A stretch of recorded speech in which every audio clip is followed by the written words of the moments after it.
Good morning, class. This is Ishita ma'am, and we are back again with the teaching learning video. I guess you are all well at home and using the time in a productive way. So today we will be doing the next part of the lost child. In my last class with the lost child, I've explained the first part and I told you that I'll be doing that in a detail. I prefer doing the chapter in a detailed way, and I guess the part which I have already done is something which you have already very much acquainted with and you are not facing any such problem. And even if you have any problem, please mention that in the comment section so that I can clear your doubts. So let us begin for today. So last day when I was doing the lost child, let me brief it up for you again, whatever I have done or said the last day. So there we know the lost child is written by Mulk Anand, and the story depicts the child's life, a child who has been lost from his parents and the child who has gone for the fair, and he has been enjoying all the small detail or all the small things which he gets to see right there on his way to the fair. So even the small things like the flower petals, like the dragonflies, like the yellow mustard field is something which has attracted him and fascinated him much. The parents had given him a cautionary call, and right then they are just at the point when they would be entering the fair. Okay, so I have taught it till this much, so I'll proceed after this. So this is page 3 of your book, and from here I'll be starting with the chapter. So from here it begins what happens with the child the moment he enters into the fair. The fair, which is something, a very fascinating thing for him, where he would witness a lot of things and finally the tragic being coming on him. So let's just read it and I'll be explaining this. As they neared the village, the child could see many other footpaths full of throngs converging to the whirlpool of the fair, and felt at once repelled and fascinated by the confusion of the world he was entering. So what happened?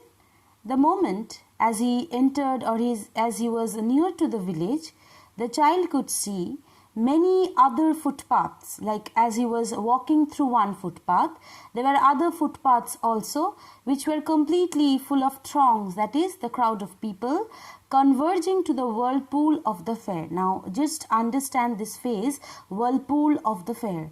You know what a whirlpool is? The current that takes place in the ocean bed or the seabed at times. So whirlpool is where all the waves do come and a current is there, and from there the things spread out in different way, so different directions. So here the roads, they are all coming and meeting there where right at the whirlpool of the fair, and felt at once repelled and fascinated by the confusion of the world he was entering. So the boy, before entering into the fair, was quite mesmerized with the charm of the fair. Okay, he was all repelled and he was fascinated by the confusion, because there was so many hustle and bustle that was going on, all very sort of confusion, crying of people, calling out of people, different people gathering together. So all these things was something that was fascinating the child. So the first counter or the first shop that the boy witnessed was a sweetmeat seller. A sweetmeat seller hawked gulab jamun, rasgulla, barfi, jalebi at the corner of the entrance, and a crowd pressed round his counter at the foot of an architecture of many colored sweets, decorated with leaves of silver and gold. The child stared open-eyed, and his mouth watered for the barfi that was his favorite sweet. "I want that barfi," he slowly murmured, but he half knew as he begged that his plea would not be heeded because his parents would say he was greedy. So without waiting for an answer, he moved on. So as I told you that the first seller that the child meets was a sweetmeat seller, okay, and he was giving a call and he was hawking out saying gulab jamun, rasgulla, barfi, jalebi, the sweets that were part of his sweet shop. So and there at the corner of the entrance, a huge crowd was gathering there, and it was decorated with the colored sweets, the different colored sweets as decorated with leaves of silver and gold. And the child, of course, it happens not only with the child, but us also. You'll also agree with me that whenever you see something that is one of your favorite, you cannot control your feelings out there. So, of course, the boy's mouth also watered for the barfi that was his favorite sweet. But he slowly murmured. He did not demand, he did not shout, but he simply murmured, saying, I want that barfi. But he half knew as he begged that his plea would not be heeded. But as he was requesting, plea means a request. So as he was requesting, he knew it very well that his plea will not be regarded, his plea will not be given any sort of importance, and his parents would say that he was greedy. So, without waiting for an answer, he moved on. He knew what the parents' answer will be. Last day I told you that the parents were not from there a very well-to-do family or will be the one affording everything that could be seen in the village fair. So the boy also knew the condition well, and he knew it very well that the parents are not going to give him anything.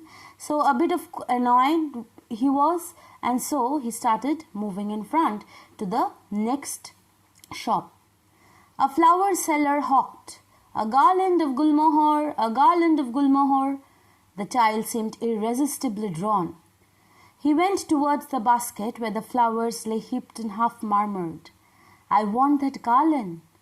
But he well knew his parents would refuse to buy him those flowers because they would say that they were cheap.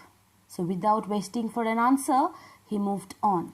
So the next shop that he witnessed was a flower seller.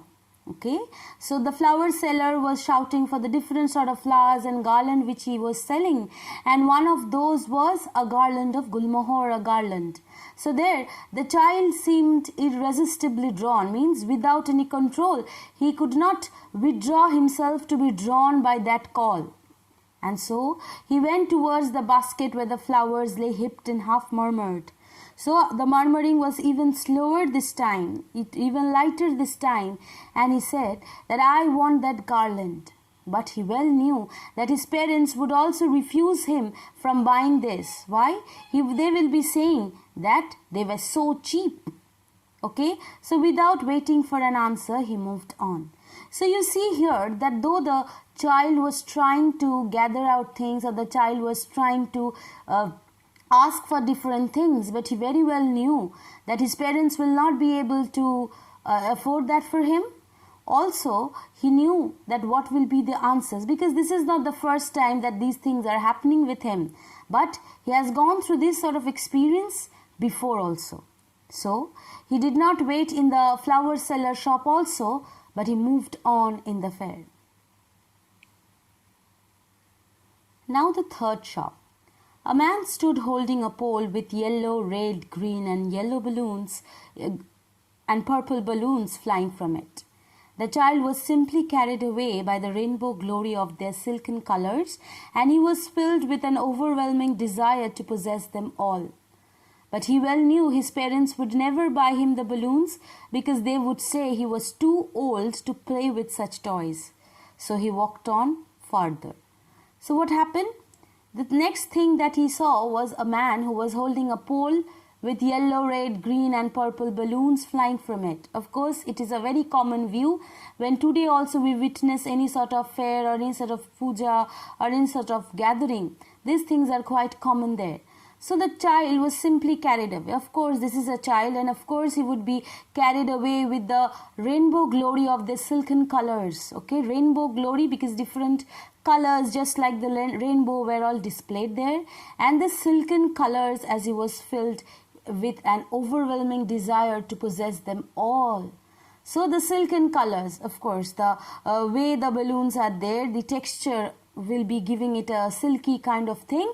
So it was a desire that was quite full to the boy, and he was asking, rather he was filled with that overwhelming desire to possess them all.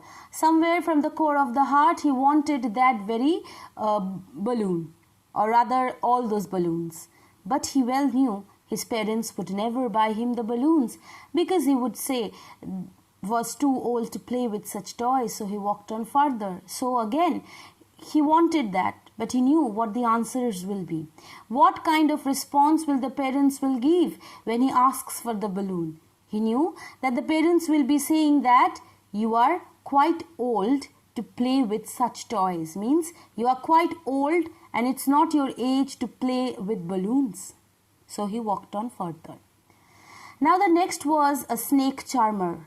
He stood playing a flute to a snake which coiled itself in a basket, its head raised in a graceful bend like the neck of a swan, while the music stole into his invisible ears like the gentle rippling of an invisible waterfall. The child went towards the snake charmer, but knowing his parents had forbidden him to hear such coarse music as the snake charmer played, he proceeded further. So the next he saw a snake charmer who was standing there and playing a flute to a snake which coiled itself in a basket. Okay, and the way the snake charmer was playing, the head of the snake was raised in a very graceful bend, just like the neck of a swan. You know the S kind of a bend that you get in the swan. So that kind of a bend was there with the snake also. And the music somehow stole into his invisible ears, and a gentle rippling of an invisible waterfall, just like the gentle rippling. Okay, so rippling is the waterfall, the continuous flow of water. The sound that is created out of that is called rippling sound. And then the child somehow went towards the snake charmer. But even though he knew that the parents will be saying and will be forbidding him from going to that place and to hear to such coarse music, so again he proceeded further. So here, class, I'll be bringing you one thing into notice, that just after the child went inside the fair, we did not see the parents to be giving him any sort of cautionary call. We do not see the parents to be calling him again and again like they were all calling before entering into the fair. Okay, so here, and before entering into the fair also, we have seen that the child was lingering somehow behind, and so the parents were calling them. But now he was going from one shop to the other without the parents only, or rather the parents are not to be seen calling him out. Okay, now next he went. There was a roundabout in full swing. Men, women and children, carried away in a whirling motion, shrieked and cried with dizzy laughter. The child watched them intently, and then he made a bold protest. "I want to go on the roundabout, please, father, mother." And now, after somehow consoling himself and not asking about those things, finally he comes in front of that roundabout in full swing, and he have seen all the men, women and children, all were crying in that whirling motion of the roundabout, and then somehow the dizzy laughter he could hear. And so there was a bold request that, "Please, father and mother, I want to go on the roundabout." So this time the protest that the child made was not a murmur. Okay, there was a bold request, a bold protest out of his heart that asked that he wanted to go on the roundabout. "Please, father, mother."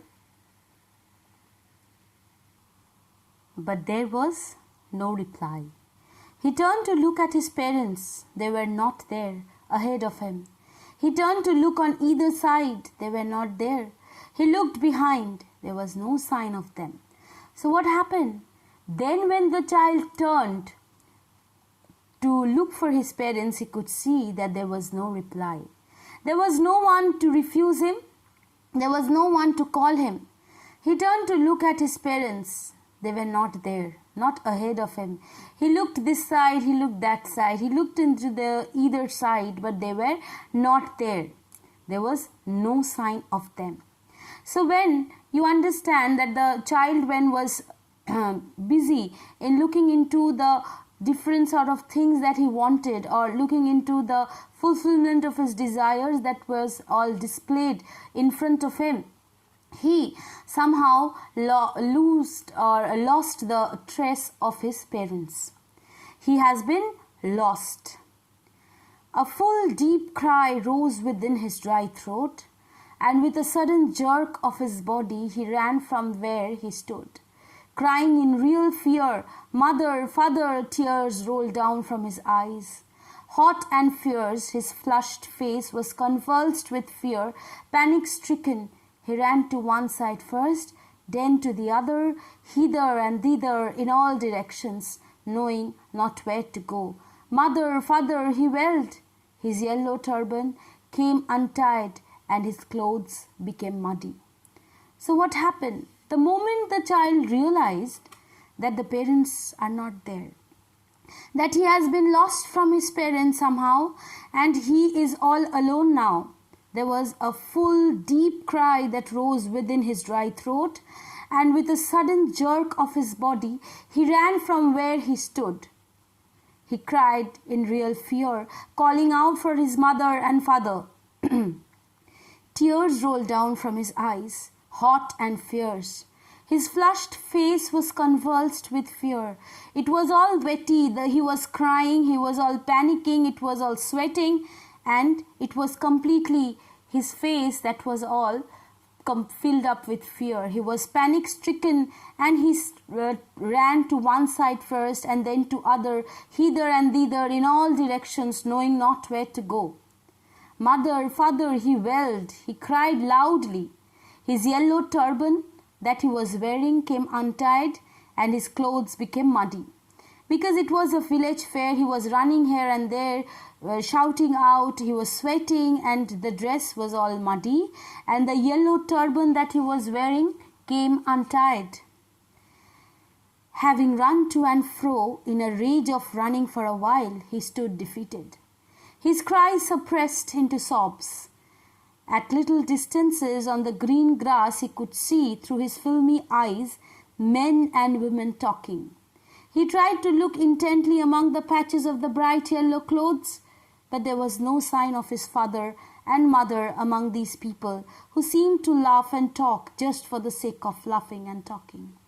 So having run to and fro, having running here and there, he was there completely with the rage of running for a while. He stood defeated. He was completely defeated, and his cries suppressed into sobs. A little child, he was crying loudly for a long time, and now the cries have come up to be into sobs. He was sobbing. He was not crying loudly, but he was sobbing. And at little distances on the green grass he could see through his filmy eyes. See, to the detailing of the story by Mulk Anand, filmy eyes. Why is it called filmy eyes? Just then, as he was crying, his eyes being watery, so it was the eyes which was all filmy, and it was all flashy, and men and women talking.